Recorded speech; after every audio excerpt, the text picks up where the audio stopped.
En ce qui concerne ces aspects de la vie, la terminologie n'est pas une question de sémantique. Quand vous dites « je suis une âme confuse », une âme ne peut pas être confuse.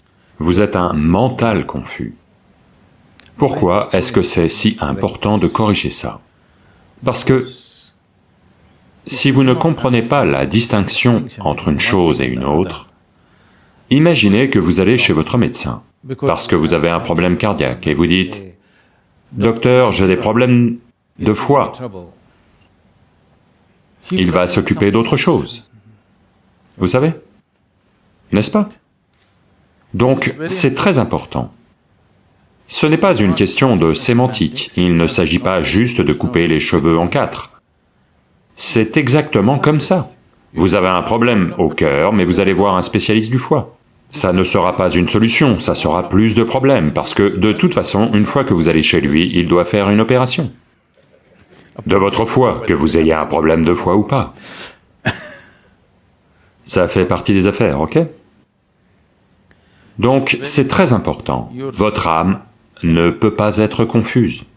Et tout d'abord, ne parlez pas d'âme, parce que ça ne fait pas partie de votre expérience. Et si vous parlez de quelque chose qui ne fait pas encore partie de votre expérience, pour le dire très crûment, ça revient à mentir. Donc, c'est la première chose que vous devez faire, vous devez arrêter de mentir.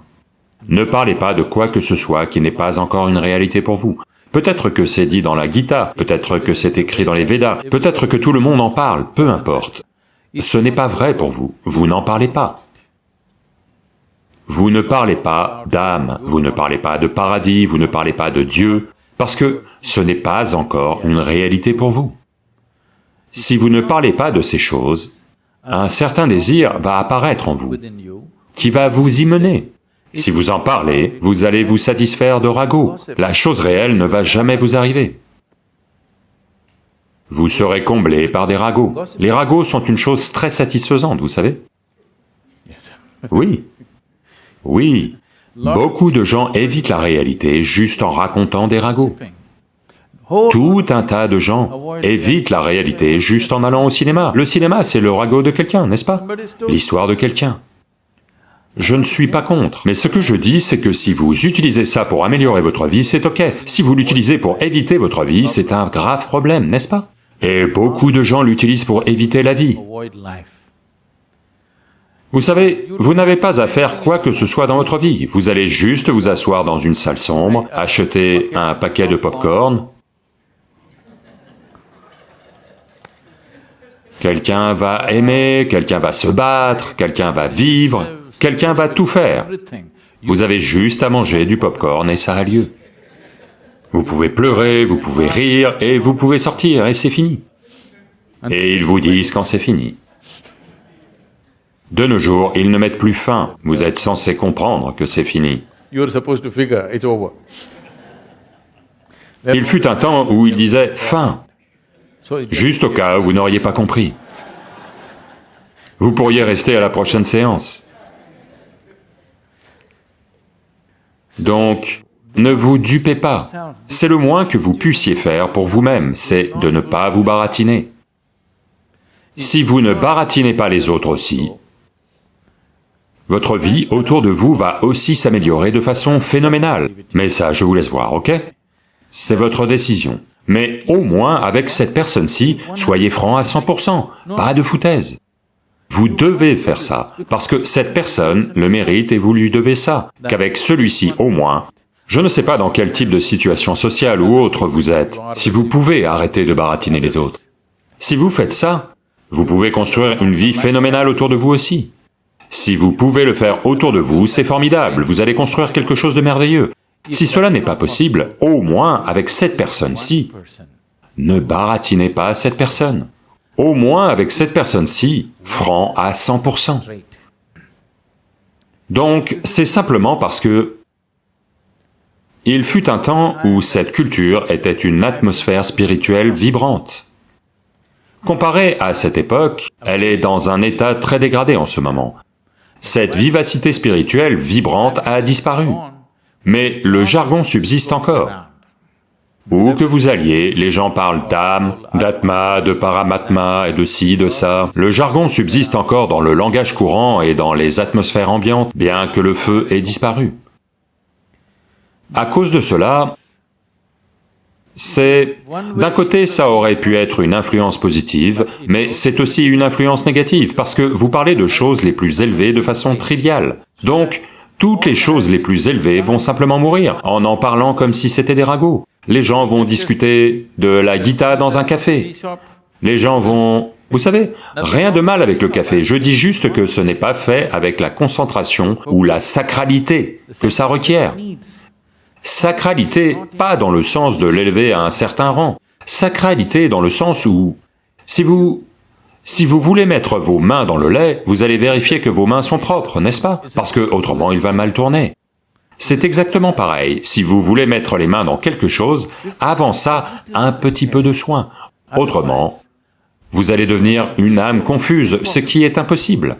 Mais vous pensez que c'est réel. Un mental confus, possible. Le mental ne peut être que confus. Si quelqu'un a un mental clair, c'est forcément un fanatique. Vous comprenez? La nature du mental, c'est la confusion. C'est sa beauté. Il est toujours confus parce qu'il ne peut pas comprendre quoi que ce soit. Mais il peut tout collecter et ruminer là-dessus, sans fin. Cela est la nature de votre mental logique. Le mental sera toujours confus, à moins que vous ne soyez un idiot borné ou un fanatique.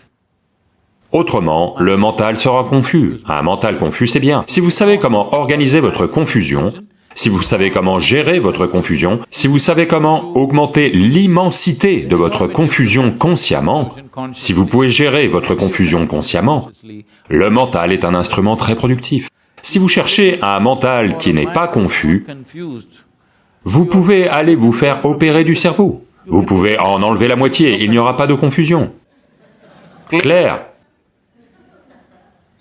Plus vous êtes intelligent, plus vous allez vous interroger, plus vous serez confus à propos de tout. Plus vous regardez la vie profondément, plus vous serez confus. Et c'est bien. Seul quelqu'un qui ne regarde rien, qui a une vision parallèle, lui est absolument sûr de tout. Donc vous devez soit être un idiot, soit un fanatique pour faire cela, et il n'y a pas de grande différence entre les deux. Donc maintenant, votre mental est confus. Ça, c'est la nature du mental. Vous devez apprendre à utiliser la confusion à votre avantage. Si votre mental n'est pas confus, ça veut dire qu'il ne reçoit pas constamment. C'est un mental bloqué, votre mental est devenu un bloc de béton, qui est absolument sûr de tout. Autrement, si constamment vous percevez de plus en plus d'informations, il est toujours confus parce il reçoit toujours bien plus d'informations qu'il ne pourra jamais traiter.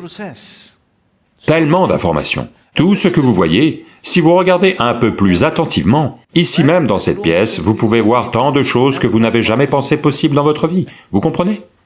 Si vous observez juste une chose, ça va avoir lieu comme ça. C'est juste que les gens regardent comme ça et ils ne voient rien. S'ils prêtent suffisamment attention à n'importe quelle chose, vous allez voir, une simple fourmi peut captiver votre attention pour le restant de votre vie, tellement il y a en elle. Donc, tout autour de vous, si vous prêtez suffisamment attention, il y a tellement d'informations, aucune chance qu'un quelconque mental puisse les traiter. Seul un mental inattentif pense qu'il sait tout.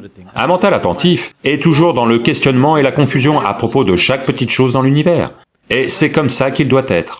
Vous ne devriez pas souffrir de votre confusion. Vous devez comprendre que si vous êtes constamment confus, ça veut dire que vous avez une intelligence qui fonctionne. Oui. Donc, une fois que vous avez séparé votre âme et votre mental,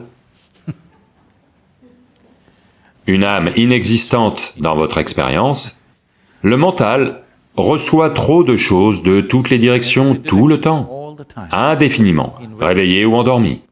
Les 5 sens perçoivent toujours indéfiniment. La plupart des gens n'y sont pas attentifs, donc leur vie devient stagnante et ennuyeuse. S'il y a confusion, c'est qu'il y a encore une possibilité. S'il y a une conclusion, c'est la mort. Donc, n'essayez pas de faire des conclusions et de dissiper la confusion. La confusion, c'est bien. Maintenant, n'imaginez pas des choses qui ne sont pas vraies. La confusion existe parce que, jamais, dans l'histoire de l'humanité, personne n'a jamais compris la nature de la création, la nature de la vie, dans son mental. Vous pouvez devenir la vie et connaître la vie. Vous ne pouvez jamais comprendre la vie. Comprenez juste ça. Jamais, jamais, vous ne pourrez comprendre la vie. Mais si vous devenez un fragment de vie absolue, vous allez connaître la vie telle qu'elle est. Donc la seule manière de connaître la vie, c'est d'en devenir une. En êtes-vous une? Êtes-vous une âme ou êtes-vous une vie? Êtes-vous une vie ou non? Oui. Donc devenez cela. En ce moment, vous n'êtes pas une vie. Vous êtes un paquet de pensées, d'émotions, d'idées, d'opinions et de préjugés. Cela est plus dominant que la vie en vous, n'est-ce pas? Oui ou non? Vos pensées et émotions occupent plus d'espace que la vitalité que vous êtes. Donc dans votre expérience de vous-même, vous n'êtes pas un fragment de vie. Dans votre expérience, vous êtes un paquet de pensées, d'émotions et de n'importe quoi d'autre. C'est une perception fausse. Comme vous êtes vivant, vous pouvez penser. Vous comprenez? Ce n'est pas parce que vous pensez que vous existez. Comme vous êtes vivant, vous pouvez penser si vous le souhaitez. Mais là, maintenant, le processus de pensée est devenu si compulsif que les gens pensent que cela domine ou prédomine dans la vie. Ce n'est pas le cas. Vos pensées n'existent pas avant la vie. Comme vous êtes vivant, vous pouvez penser. Les pensées. Si la pensée de quelqu'un est extrêmement... que dire, focalisée dans une direction dans sa vie, que rien d'autre ne semble compter, une telle personne est libre, simplement grâce à sa pensée, pas à un processus de pensée confus. Ce genre de processus de pensée ne va pas vous protéger. Mais si la pensée de quelqu'un est comme ça, qu'elle est absolument connectée à une chose et une seule, une pensée focalisée, une telle pensée peut vous donner beaucoup de protection, et beaucoup de sens et beaucoup de capacité. Ça, c'est autre chose. Mais en ce moment, vous n'êtes pas dans cet état, mieux vaut utiliser un outil simple. Et vous n'avez pas à avoir peur que quelqu'un vous perturbe. Vous devez comprendre cela. Si vous vous protégez, vous allez aussi vous protéger du bien-être. Vous comprenez? Donc la protection doit être telle que seul ce qui n'est pas nécessaire pour vous est filtré. Vous avez besoin d'un filtre, pas d'un mur. Oui, si on construit un mur autour de vous, il va vous protéger de la vie elle-même. Un tas de gens font ça. Ils veulent se protéger de la mort et du danger, mais ce qu'ils vont réussir à faire, c'est se protéger de la vie. Même la vie ne va pas les toucher, tellement ils sont en sécurité. Ne devenez pas comme ça, la vie doit vous toucher. Même si la vie vous étouffe, c'est mieux que de ne pas être touché par la vie. Merci.